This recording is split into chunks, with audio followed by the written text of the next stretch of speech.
Oke, balik lagi sama saya. Kalau sebelumnya kita udah ngomongin tentang operating cycle, habis itu tentang short term financing. Nah, sekarang kita akan ngomongin tentang cash management atau manajemen kas. Apa itu manajemen kas? Kenapa penting bagi sebuah usaha atau bisnis ataupun perusahaan? Pertanyaan yang pertama yang akan muncul ketika kita berbicara tentang kas, kenapa perusahaan butuh kas? Karena kalau kita ngomongin tentang aset lancar itu ada kas, ada persediaan, ada piutang. Nah, kenapa sih butuh kas? Kalau piutang kan timbul karena adanya penjualan secara kredit. Persediaan kita menyimpan barang-barang sebelum dijual. Nah, kenapa harus ada kas? Sebelum kita tahu kenapa kita harus ada kas, yang perlu kita catat atau kita garis bawahi bahwa sebuah perusahaan itu tidak boleh punya terlalu banyak kas. Mungkin teman-teman akan berpikir, "Loh ya udah, kas kan buat jaga-jaga. Kita simpan yang banyak aja." Tapi tidak berlaku kalau kita berbicara tentang bisnis. Sama halnya kayak kita asumsikan aja kalau kalian punya uang tunai di dompet kalian terlalu banyak, biasanya akan jadi boros. Itu pun berlaku ketika kita berbicara tentang kas di dalam sebuah bisnis ataupun perusahaan. Kalau perusahaan punya terlalu banyak kas, ada beberapa hal yang bisa kita simpulkan. Yang pertama, dari segi pengelolaan asetnya tidak efektif. Kenapa? Karena kas itu kan sama saja uang mengendap. Kalau misalnya mengendap tidak dikelola, ya sama saja bohong dong. Nah, kalau terlalu banyak kayak gini, kan istilahnya daripada uangmu mengendap, mendingan kamu pakai buat yang lainnya. Makanya, terlalu banyak kas, maka bisa dikatakan pengelolaan asetnya tidak efektif. Yang kedua, kas adalah aset yang paling sedikit atau paling rendah dari segi hasil. Mungkin teman-teman pernah dengar yang namanya deposito. Deposito itu salah satu bentuk kita menjaga uang kas kita dengan cara kita menyimpan di bank dalam jangka waktu tertentu yang nanti akan mendapatkan timbal balik berupa bunga. Cuman kalau kita berbicara deposito untuk kas, biasanya akan jangka waktu pendek sekali, paling 1 bulan ataupun 3 bulan. Dan kalau misalnya jangka pendek itu, keuntungannya juga paling kecil.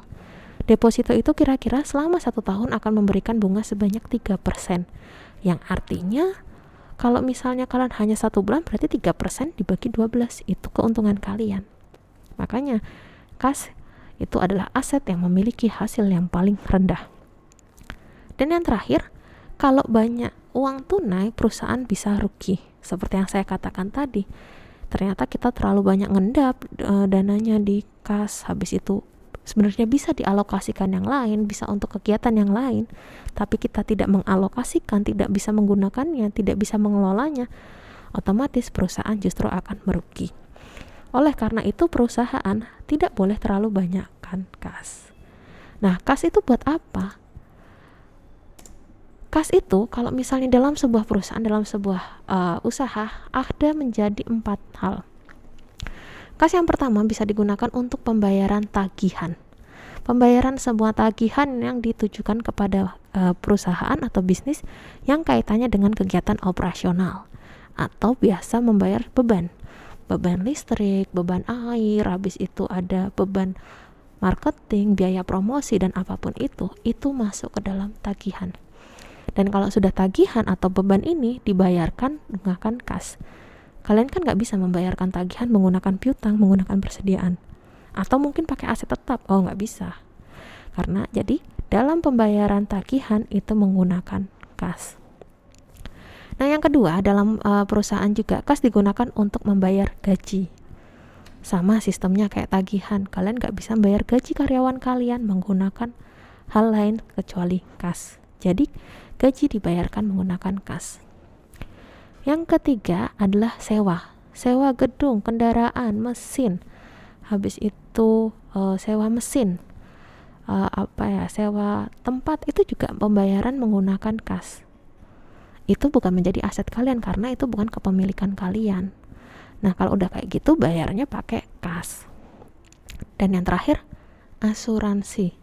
Mungkin tidak terfikir bagi teman-teman untuk memiliki asuransi dalam sebuah bisnis. Cuman kalau kita berbicara asuransi untuk bisnis, itu adalah salah satu bentuk manajemen risiko.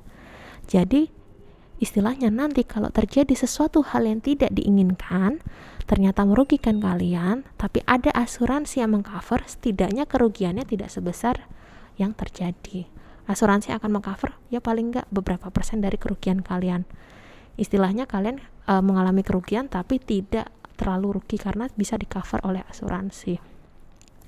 Nah, pembayaran asuransi, pembayaran preminya itu menggunakan kas juga.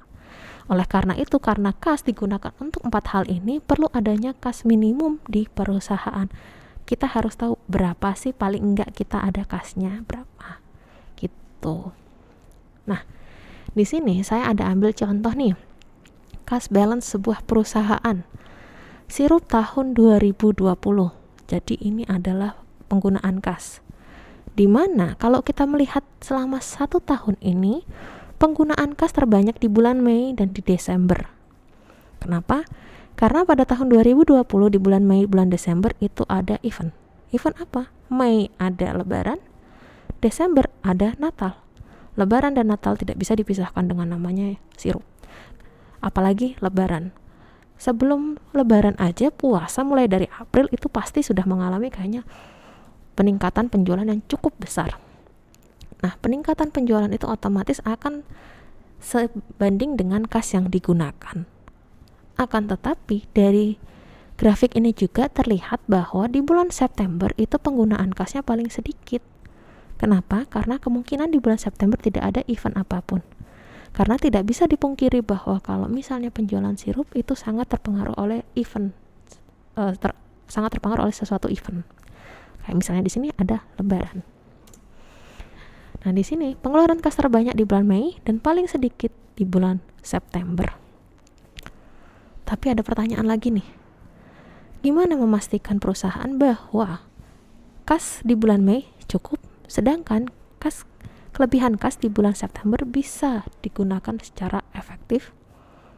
Itu menjadi pertanyaan. Karena apa? Di bulan Mei terlalu tinggi, di bulan September penggunaannya masih turah-turah, sisa. Nah, gimana nih kalau kasusnya seperti ini? Nah, sebelum kita ngomongin tentang itu, bagaimana mengalokasikan tentang bagaimana penggunaan di Mei, bagaimana di penggunaan di September, ada hal yang harus kita tahu dulu nih dari sebuah kas budgeting atau anggaran kas. Anggaran kas ini terdiri dari bagaimana kita merencanakan arus kas. Mulai dari arus kas masuk, arus kas keluar, kita harus tahu bagaimana perencanaannya. Lalu dari kas budgeting ini juga kita akan memprediksi pendapatan. Kira-kira pendapatan dari tunai berapa, pendapatan dari piutang berapa, dan yang lainnya. Selain itu di kas budgeting atau anggaran kas ini juga akan mengetahui periode pengeluarannya. Kaitannya sama arus kas, kira-kira setiap periode gimana, periode 1 bulan gimana, periode 2 bulan seperti apa.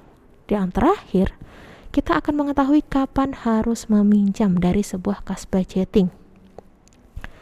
Nah, dari kasus tadi, yang tadi dikatakan bahwa di bulan Mei terlalu tinggi, sedangkan di bulan September itu terlalu rendah, maka bisa diambil kesimpulan bahwa perusahaan harus melakukan peminjaman di bulan Mei. Karena di bulan Mei mereka kan arus kasnya terlalu tinggi, penggunaan kasnya terlalu tinggi. Karena misalnya penggunaannya tadi di sekitar angka katakanlah 2000, ternyata kas minimumnya mereka adalah 1000. Paling tidak mereka harus meminjam dana 1000 untuk menutupi kas mereka, penggunaan kas mereka. Oleh karena itu, sebelum Mei, mereka harus sudah melakukan peminjaman dengan catatan, pemberian catatan kepada bank bahwa mereka bisa membayarkan hutang mereka itu menggunakan kas yang ada di bulan September. Jadi, penggunaan kas dialokasikan nanti untuk membayar hutang yang kalian lakukan di bulan Mei. Jadi, dialokasikan nih supaya efektif. Jadi, melakukan pinjaman, tapi pembayarannya menggunakan sisa kas di bulan selanjutnya.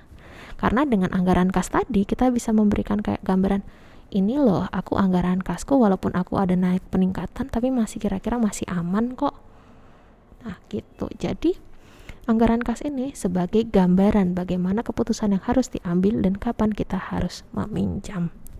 Oke, sampai di sini subbab kali ini. Kita akan masuk ke subbab selanjutnya. Terima kasih.